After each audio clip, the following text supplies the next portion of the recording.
muy conocido, un pasaje muy conocido. Efesios 2:8. Efesios 2:8. Dice la palabra del Señor, en el nombre del Padre, y del Hijo, y del Espíritu Santo.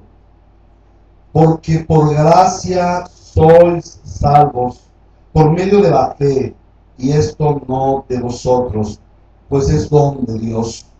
Versículo 9. No por obras, para que nadie se gloríe. Palabra de Dios. Amén. Podemos ubicarnos, sentarnos y disponernos. Por favor, no se pongan cómodos, más bien pónganse incómodos, porque la palabra de Dios nos incomoda. La palabra de Dios nos choca, porque nosotros somos carne y la palabra es espíritu. Entonces, estemos dispuestos a estar incómodos ante la palabra de Dios. Amén. Bueno, mis hermanos,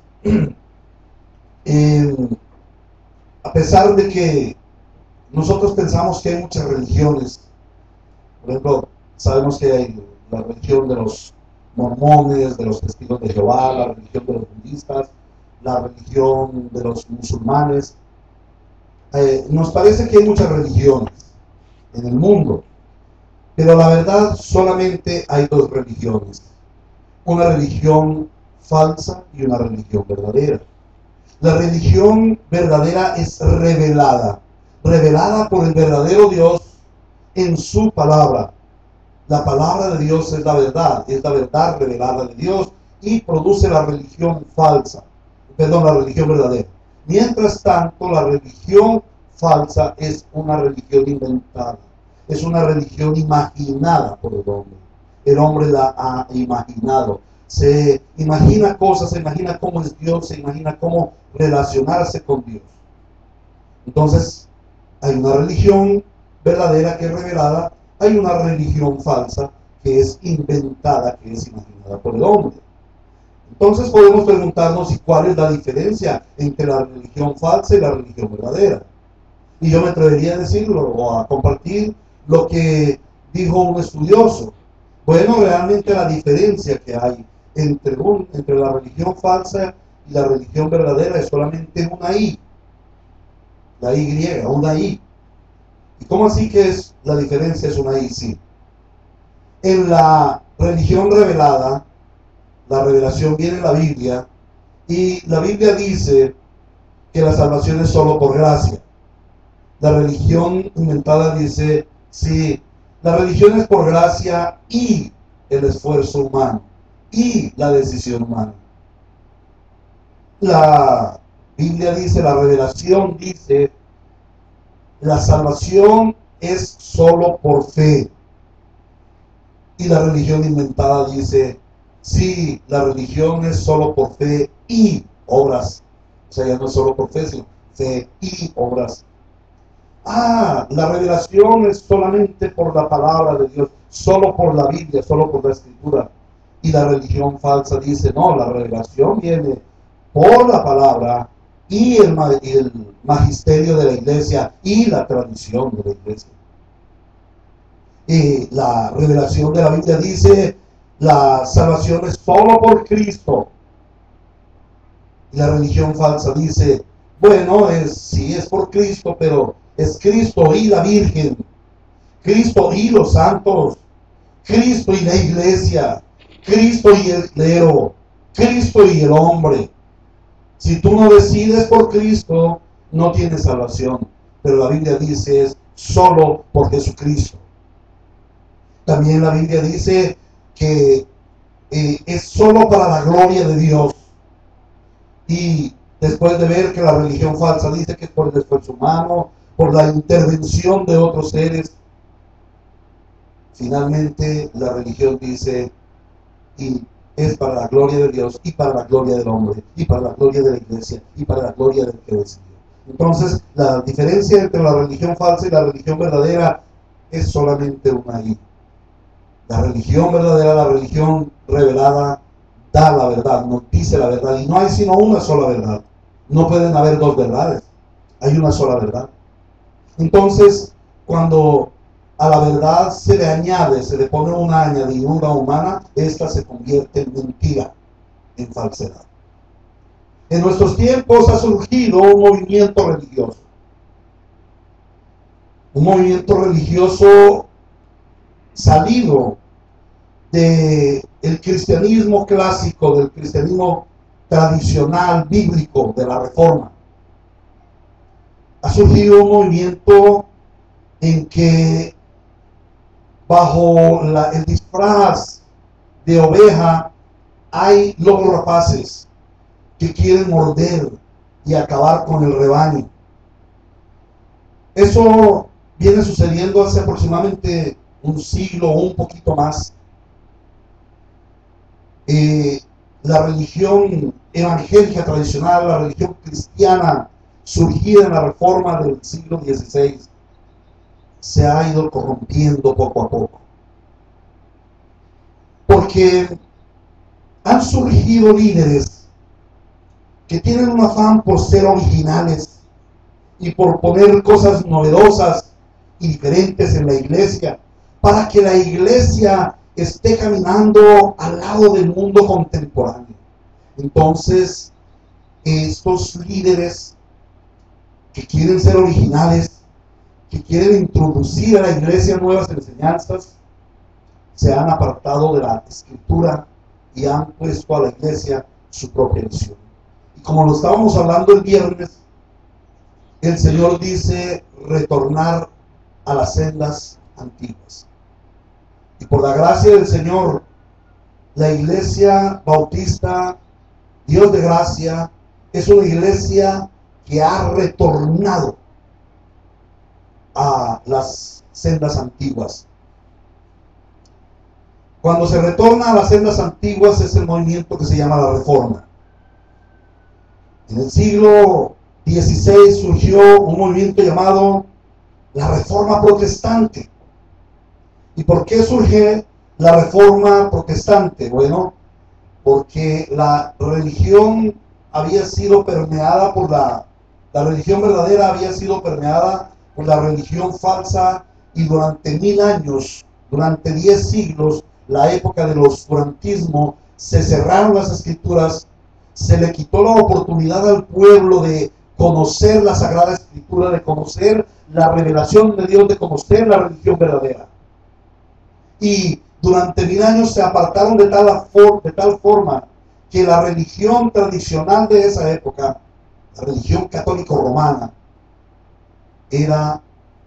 no tenía ya ni un asomo, no tenía ni una piedrita de lo que fue el cristianismo de los 4 primeros siglos. Pero el Señor es fiel y Él levantó un remanente de hombres. El Señor siempre es fiel y Él produce un avivamiento que se llama la Reforma del siglo XVI. Para muchas personas la Reforma significa hacer cosas nuevas, hacer cosas raras y diferentes, pero eso no es la Reforma. La palabra Reforma está marcada por 2 vocablos. La palabra, el prefijo re, que quiere decir volver a, regresar a, y la palabra forma, que quiere decir regresar a la forma. ¿A cuál forma? A la forma de Dios, al modelo de Dios, al marco que Dios nos ha dado. ¿En dónde? En la Sagrada Escritura. Se había apartado tanto la iglesia tradicional de las Sagradas Escrituras que habían deformado totalmente a la iglesia del Señor. Pero Dios, el Señor que es fiel, envió su Espíritu y produjo sobre el siglo XVI, exactamente en el año de 1517, una reforma que protestaba contra ese tradicionalismo religioso. Y esa reforma tuvo una gran característica. Se levantó en diferentes sitios de Europa. Dios levantó líderes en diferentes sitios de Europa. En Alemania el Señor levantó a Martín Lutero. Pero en Francia levantó a Juan Calvino. Pero en Suiza a Ulrico Zwinglio. Y así en diferentes lugares el Señor fue produciendo un avivamiento, una inquietud en los santos creyentes para volver a las Escrituras. Y a pesar de que estos hombres estaban distanciados, estaban en diferentes lugares, tuvieron una unidad de pensamiento. A esa unidad de pensamiento se le llamó las 5 solas de la Reforma. Después de 5 siglos, después de 10 siglos en que la iglesia estuvo en pleno oscurantismo, la luz de la palabra volvía a brillar. Y estos hombres en diferentes lugares, en Inglaterra, en España, en Francia, aún en Italia, en Alemania, en Suiza, estos hombres tenían una unidad de pensamiento, el pensamiento bíblico. Y se reunió ese pensamiento en algo que se llamaron las 5 solas. Las 5 solas de la Reforma.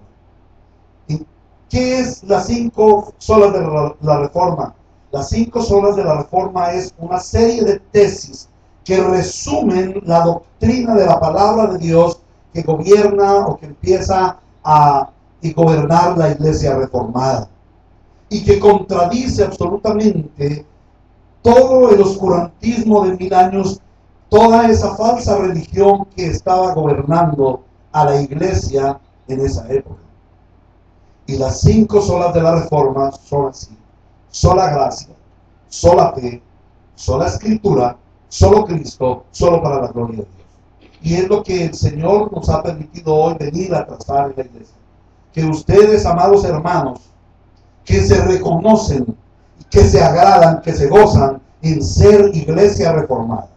No una iglesia rara, no una iglesia nueva, no una iglesia que ha sacado cosas novedosas, no, sino la iglesia que vuelve a la forma de Dios.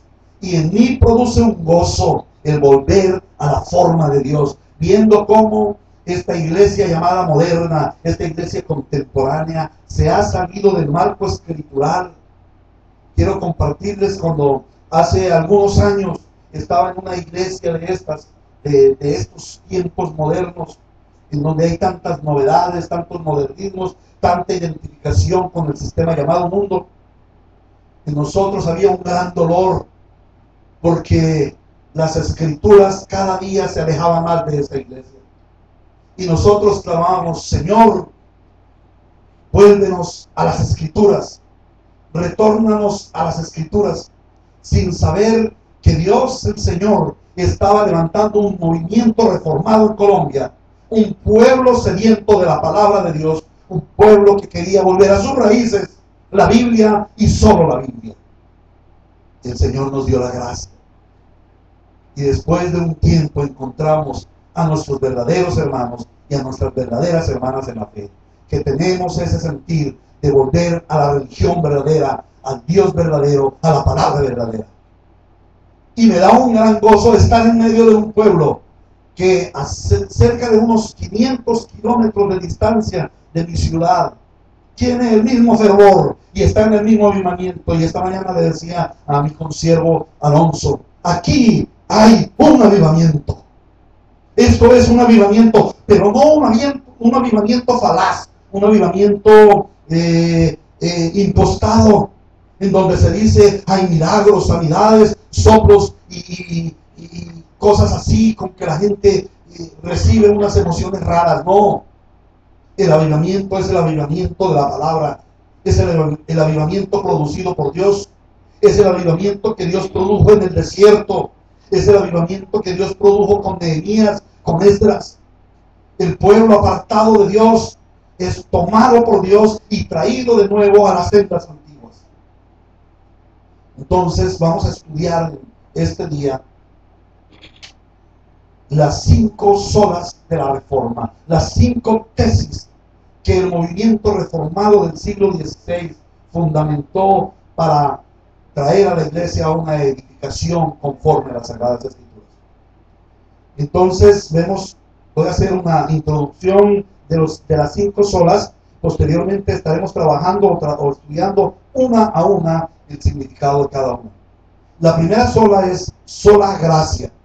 Esto significa que la salvación no se puede comprar, no se puede ganar, no se puede esforzar para obtenerla. La salvación es un regalo de Dios.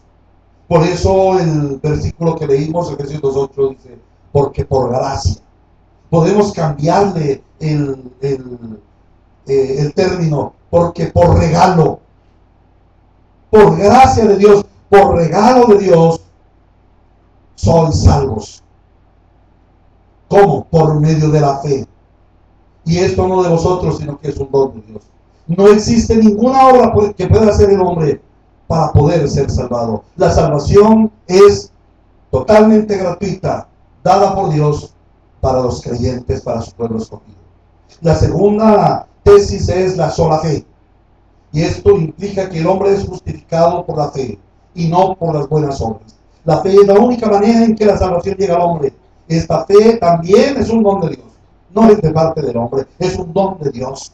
No es fruto, no es producto de la voluntad del humano. También vamos a ver sola escritura. Las sagradas escrituras están por encima de todas las demás autoridades de la iglesia. Es la sagrada escritura la que gobierna la iglesia y no la iglesia la que gobierna la sagrada escritura. Todos los miembros de la iglesia deben estar bajo la autoridad de las sagradas escrituras. Y toda enseñanza debe estar fundada en las escrituras y solo en las escrituras. Las escrituras son para todos los creyentes y no solamente para una capa especial de la iglesia. La cuarta tesis que vamos a analizar, que vamos a estudiar, es solo Cristo. La obra de Cristo en la cruz fue suficiente para salvarnos. Ningún ritual, ninguna institución, ninguna persona puede ni debe ser motivo de confianza para salvación, sino solamente Cristo. Ninguna filosofía, ningún ideal, ningún argumento puede ser predicado en la iglesia que no exalte a Cristo, porque nadie más, aparte de Cristo, salvó a los redimidos. Debe exaltar la obra salvífica, su muerte en la cruz, el perdón de los pecados de los hombres y la gracia de ser insertados en la familia de Dios. Jesucristo es nuestro único Salvador, porque no hay sino un solo Dios y un solo mediador entre Dios y los hombres, Jesucristo hecho hombre. Y finalmente, estas cuatro tesis nos han de conducir a que toda gloria, toda honra, toda majestad sean dadas solamente a nuestro santo Dios y a nadie más, solo para la gloria de Dios. En contraste de lo que la religión falsa ha producido. Y nosotros podemos decir que hablamos de la iglesia católica, que durante años ha engañado a las gentes, y muchos de nosotros aquí fuimos católicos, si no profesantes, por lo menos nominales. Nos denominamos alguna vez católicos de la religión tradicional, aunque no fuéramos sino a la misa de gallo o a la misa de Viernes Santo. Pero éramos católicos. Y cuando la verdad de Cristo, cuando el Espíritu Santo vino y nos abrió los ojos que estaban enceguecidos por la mentira, dijimos cuánta falsedad. Como ayer hablábamos con el pastor Jaime acerca de una persona que le decía, entonces Jaime, nos han engañado. Y el pastor Jaime le decía, sí, nos han engañado por siglos, toda la vida nos han engañado. Pero hermanos, ese engaño no se circunscribe solamente a la Iglesia Católica Romana. Ese engaño hoy en día está afectando a la iglesia evangélica, a la iglesia que se dice de la Reforma. Porque hoy en día la gloria es para apóstoles, para pastores, para profetas, para sanadores, para mercachifles del Evangelio. Y buscan la gloria, y buscan el tesoro humano, y buscan enriquecerse, y se vanaglorían de sus llamados ministerios que también son falsos. Y el Señor nos ha librado y nos ha sacado de en medio de esa caterva de malvados. Y quien no haya salido de allí debe decir ahora mismo, o el Señor te dice ahora mismo, salir de en medio de ellos. Y a los que están aquí el Señor les dice, estáis en la senda correcta, en las sendas antiguas, no os apartéis ni a derecha ni a izquierda de ella. Y es para mí un gran gozo, es motivo de gran alegría poder venir a reafirmar a mis verdaderos hermanos y a mis verdaderas hermanas en la fe reformada, en la fe salvífica, en la fe de Dios. Entonces vamos a entrar en estos 20 minutos que quedan a trazar la primera tesis.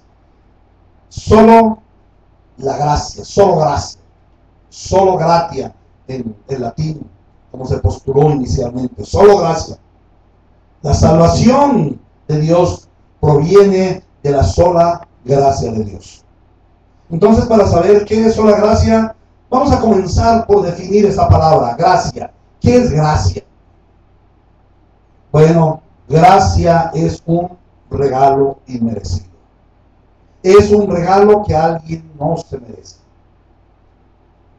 Y siempre pongo el ejemplo de cuando estamos comenzando el año. No sé si aquí tienen el calendario de estudios, calendario A, que comienzan en enero y terminan en noviembre.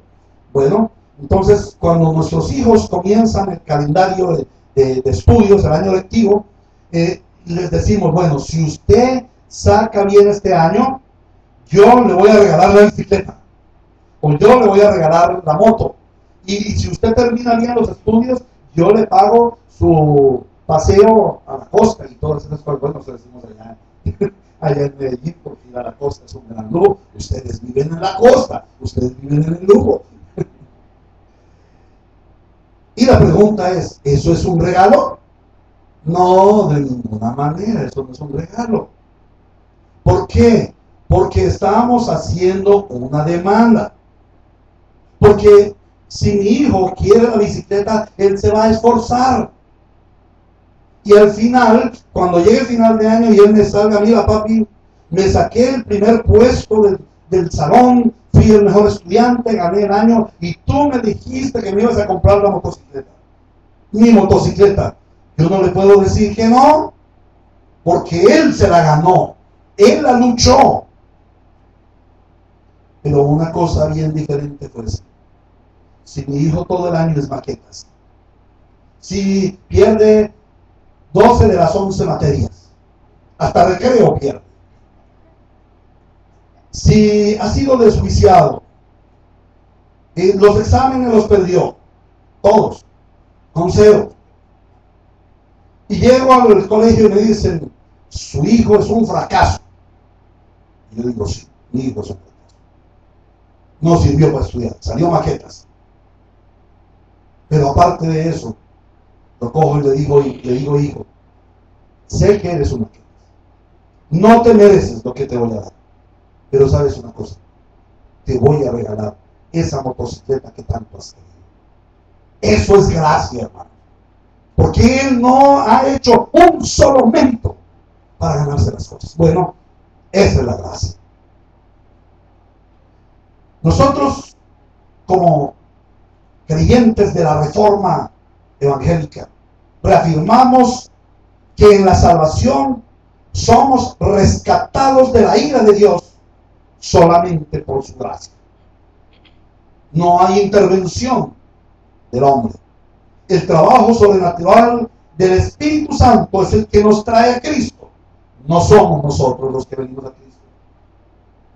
Somos libertados de la esclavitud del pecado y resucitados de una muerte eterna, pasados a una vida eterna solamente por Dios. Sin mi intervención, sin tu intervención. Y negamos absolutamente que la salvación sea de alguna manera el resultado del trabajo del hombre. Ni siquiera un ápice. Hoy en día se acostumbra en muchas iglesias, después de presentar el evangelio, de exponer la palabra de Dios, se llama a las personas y se les dice, bueno, si usted ha escuchado este mensaje y lo cree, levante su mano y reciba a Cristo. Y entonces la persona levanta su mano y recibe a Cristo. Y pasa el resto de sus días sujagándose. Es que yo fui bueno y recibí a Cristo. Yo soy un hombre bueno porque yo recibí a Cristo. Nadie quería recibir a Cristo, pero yo sí lo quería recibir. Bueno, eso no es lo que dice la Biblia. quiero invitarles a que abramos la Sagrada Escritura en la epístola a los romanos. Si a alguien le pidieran haga un resumen de la Biblia, tendríamos que irnos al Evangelio según San Pablo en los Romanos. La síntesis del Evangelio, el resumen del Evangelio, el resumen de la Biblia, la epístola del apóstol Pablo a los Romanos. Romanos capítulo 3, versículo 21 al 31. Gracias. Romanos 3 del 21 al 31 dice así: la justicia es por medio de la fe, así la titula la versión Reina Valera de 1960. Dice el Señor a su iglesia: pero ahora, aparte de la ley, se ha manifestado la justicia de Dios, testificada por la ley y por los profetas. La justicia de Dios por medio de la fe en Jesucristo para todos los que creen en Él, porque no hay diferencia, por cuanto todos pecaron y están destituidos de la gloria de Dios, siendo justificados gratuitamente por su gracia mediante la redención que es en Cristo Jesús, a quien Dios puso como propiciación por medio de la fe en su sangre, para manifestar su justicia a causa de haber pasado por alto en su paciencia los pecados pasados, con la mira de manifestar en este tiempo su justicia, a fin de que Él sea el justo y el que justifica al que es de la fe de Jesús.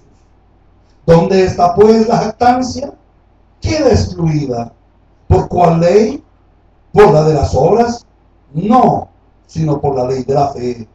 Concluimos pues que el hombre es justificado por fe, sin las obras de la ley. ¿Es Dios solamente Dios de los judíos? ¿No es también Dios de los gentiles? Ciertamente también de los gentiles. Porque Dios es uno, y Él justificará por la fe a los de la circuncisión, y por medio de la fe a los de la incircuncisión. Luego por la fe invalidamos la ley, en ninguna manera, sino que confirmamos la ley. Mis amados hermanos, para poder comprender qué es la sola gracia, nosotros tenemos que partir de conocer cuál es la realidad del hombre, cuál es el verdadero problema del hombre. Porque como les enseñaba ayer en la conferencia, en la enseñanza acerca del evangelismo, una de las desviaciones del evangelismo es decirle a la gente que Dios te salva de tus problemas, te salva de tus circunstancias, te sana de tu enfermedad, te salva de tu desempleo, te salva de tus problemas familiares, te salva de tu enfermedad, de lo que sea, de tu locura, de tu vicio. Y enfatizan en que el problema del hombre es la situación que está viviendo. Pero según la palabra de Dios, el hombre no tiene un problema situacional. El hombre tiene un problema posicional. Su problema no es la situación que vive, sino la posición en que está. ¿Y cuál es el problema del hombre? El problema es un problema judicial. Hasta que nosotros no comprendamos que el problema del hombre es judicial, nosotros no vamos a poder comprender la salvación. ¿Cuál es el problema judicial? El problema judicial de nosotros es que estamos en la posición de reos. Somos reos de muerte. Como pecadores somos reos de muerte. Porque aquí dice: por cuanto todos pecaron, están destituidos de la gloria de Dios. Y estar destituido de la gloria de Dios es muerte. Porque dice: la paga del pecado es muerte. Es muerte. Nuestro problema es un problema judicial. Nosotros tenemos que presentarnos, nosotros tenemos que comparecer ante el juez justo y eterno de todo el universo. Y Él va a demandar de nosotros las justas demandas de su santa ley. porque su santa ley, ante todo, es reflejo de su santidad, es reflejo de su perfección, el reflejo del plan que Él tiene. Y todo hombre, escúchelo bien, tiene que comparecer ante el tribunal de Dios para rendir cuentas de sus actos. Y sus actos tienen que estar acordes a la ley que Dios da. Y si hay un solo acto, uno solo, por pequeñito que sea, que no esté acorde a la santa ley de Dios, a las justas demandas de Dios, esa sola transgresión te convierte en pecador. Es una situación de naturaleza.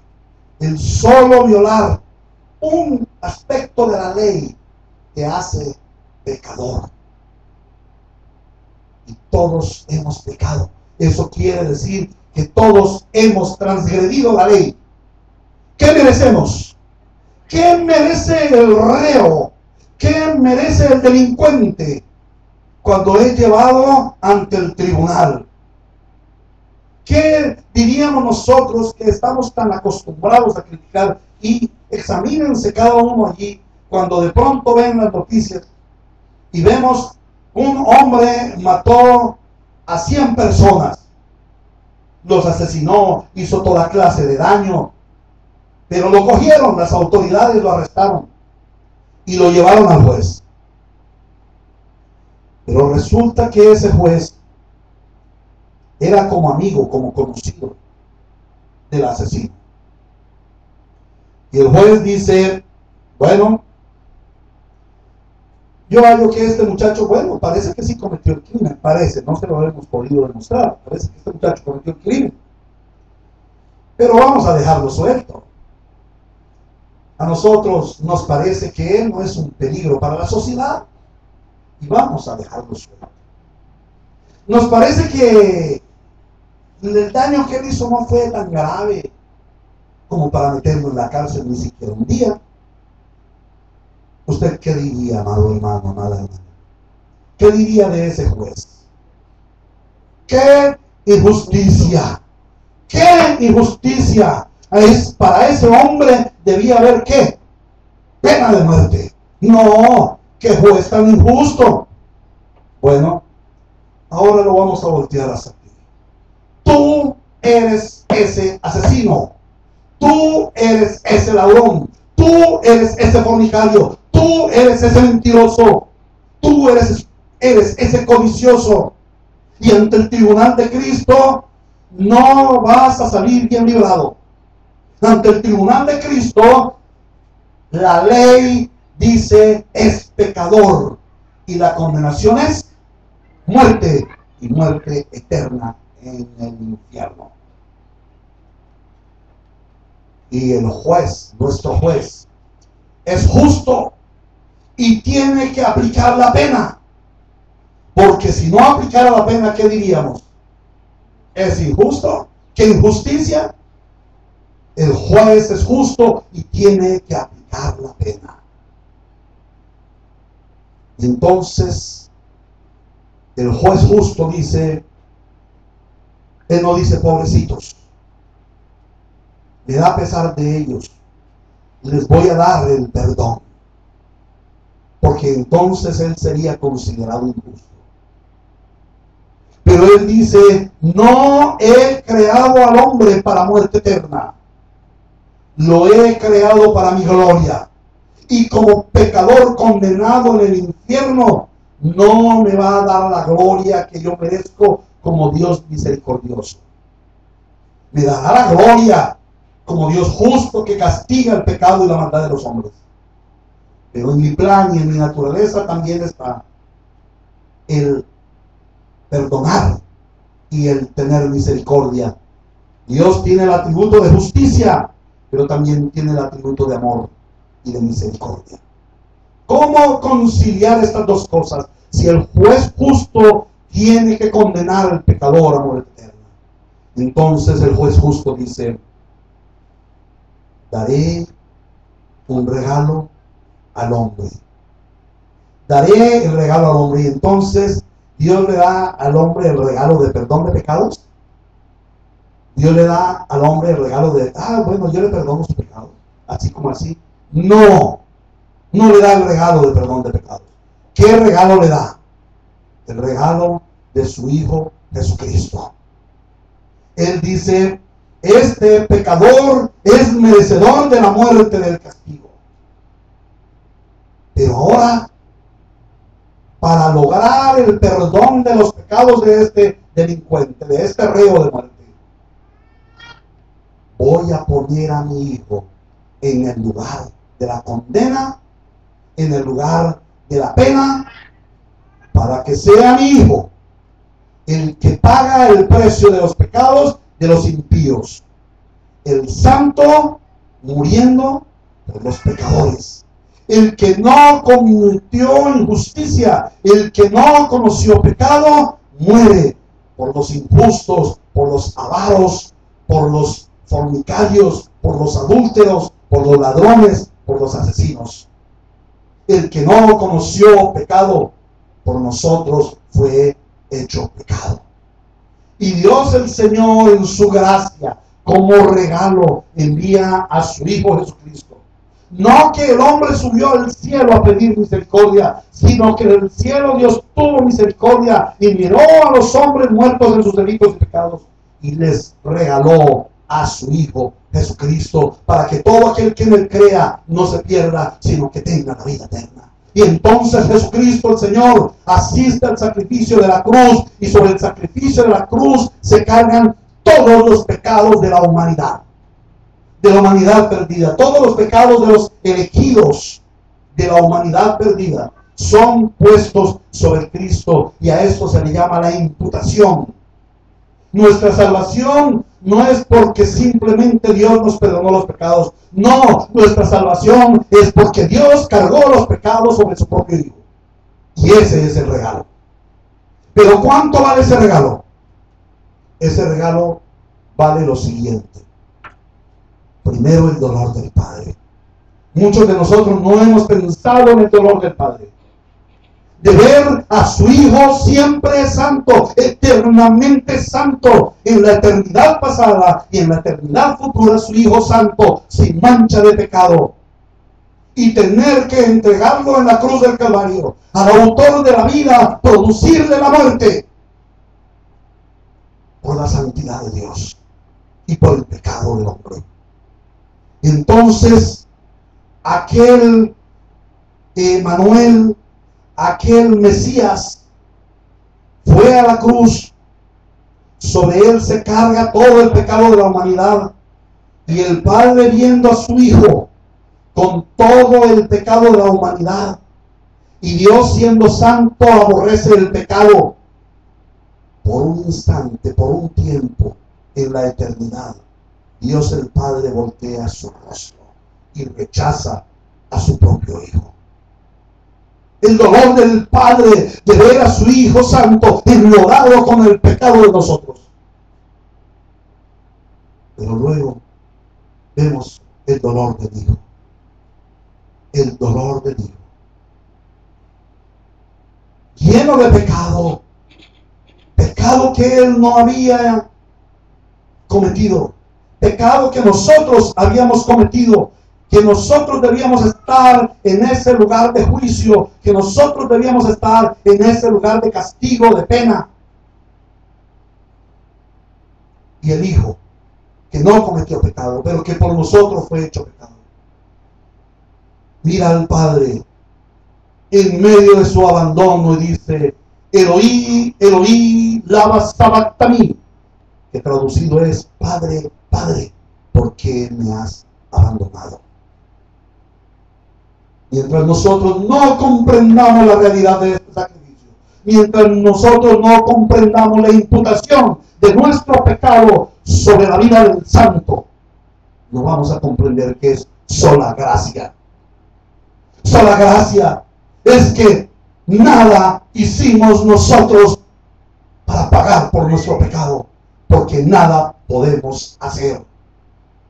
Quizás alguno diga: bueno, yo reconozco que he sido pecador, pero de ahora en adelante no voy a volver a pecar y voy a procurar en lo que me queda de mi vida pagar por mi pecado. Imposible.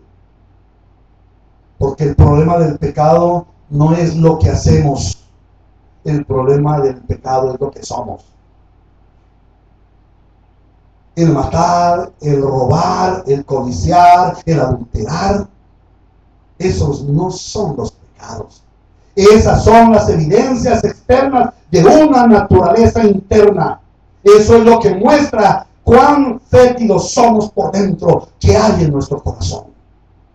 La manifestación de nuestro pecado es que robamos, es que matamos, es que adulteramos, es que tenemos malos pensamientos, malas actitudes del corazón y malos caminos. Y no podemos arrepentirnos. Estamos impedidos para arrepentirnos porque la naturaleza pecaminosa no nos deja arrepentirnos.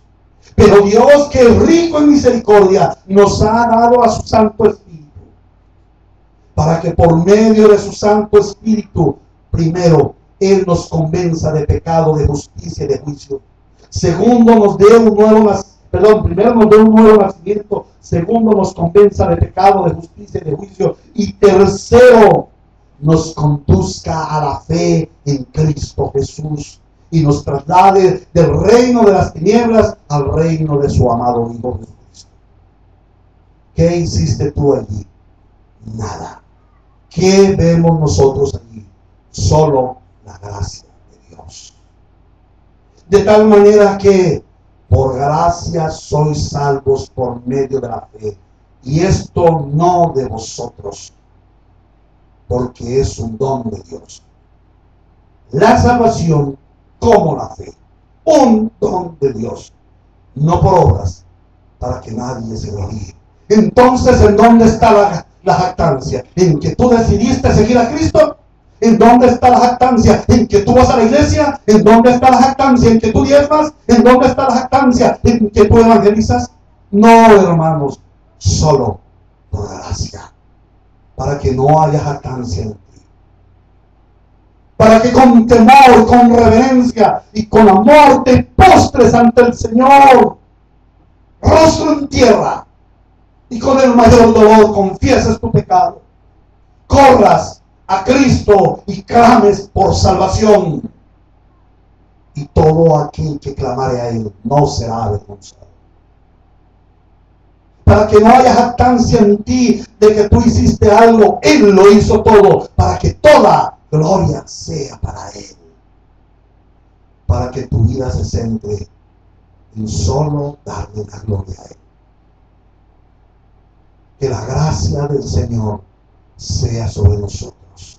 Que su Espíritu Santo abra nuestra mente y nuestro corazón y nos haga comprender que es solo por gracia, por medio de Jesucristo, y no hay nada que nosotros pongamos, en lo que nosotros contribuyamos a la obra salvífica.